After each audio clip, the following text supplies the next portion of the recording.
দেশে চামড়া শিল্পের বড় একটি যোগান আসে কোরবানির ঈদে। তবে এবছর কুষ্টিয়ার চামড়া ব্যবসায়ীরা পড়েছেন নানা সংকটে। এ বিষয়ে আরো জানাতে সরাসরি যুক্ত হচ্ছেন সহকর্মী নাহিদ হাসান তিতাস। তিতাস, সংকটের কারণ নিয়ে কি বলছেন ব্যবসায়ীরা?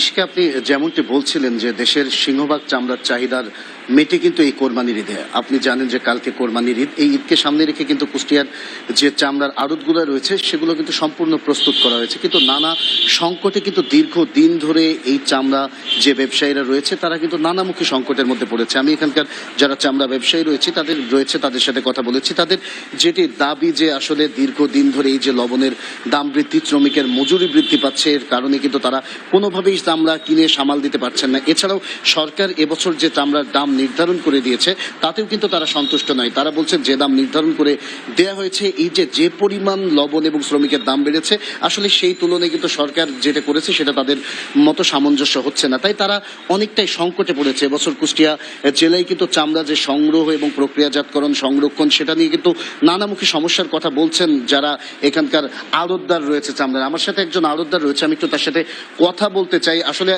আগামীকালকে কোরবানির ঈদ, এই ঈদকে সামনে রেখে চামড়া সংরক্ষণের কতটুকু প্রস্তুতি আপনাদের সম্পন্ন হয়েছে এবং কি কি সমস্যার মধ্যে আপনারা এবছর পড়েছেন?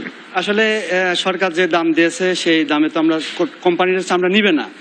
এখন লবণের দাম বেশি, একটা লেবারের দাম বেশি, সব মিলে আমরা খুব একটা নাজেহালের ভেতর রয়েছি। এখন কোম্পানিরা যদি সরকারের দামে নেয় তাহলে আমরা বেঁচে যাবো, কিন্তু কোম্পানিরা সরকার দামে নিবে না। সরকার একটা দাম বেঁধে দিছে, কিন্তু ওই দাম আমাদের বিক্রি হবে না। এটা মানে আমরা খুব ইয়ের ভেতর রয়েছে, একটা নাজেহালের ভেতর রয়েছে।